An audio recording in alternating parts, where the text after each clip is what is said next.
ආයිබෝවන් salon රෝසුබා YouTube channel එකට ඔයාලව ආදරෙන් පිළිගන්නවා. අදත් මම ඔයාලට අරන් ආවේ සාරියකින් වෙස්ටර්න් ලුක් එකක් තියෙන ඩ්‍රෙස් එකක් කරගන්නේ කොහොමද කියලා.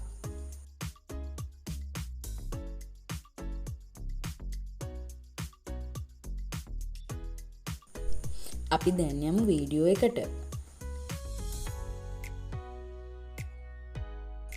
සාරියේ හොඳ පිටපැත්ත හොයාගෙන එක කෙලවරක් මේ වීඩියෝ එකේ පේන විදිහට ගැටයක් දමා ගන්න. ඒ දමාගත් ගැටය මේ විදිහට අතේ රඳවා ගන්න.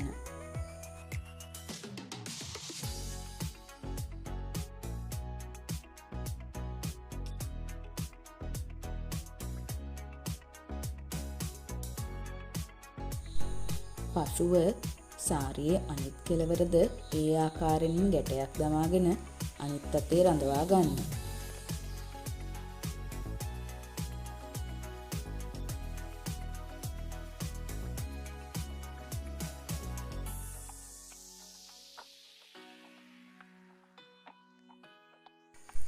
වීඩියෝ එකේ පේන ආකාරයට මේ මැදින් ඉතිරි වෙලා තියෙන සියලුම සාරි කොටසින් සික්සැක් ක්‍රමයට රැලි තබා ගන්න.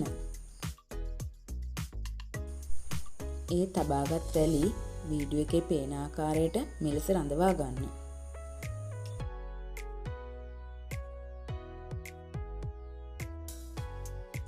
ඉදිරිපස කොටස් දෙක මේ ආකාරයෙන් පින් එකකින් රඳවා ගන්න.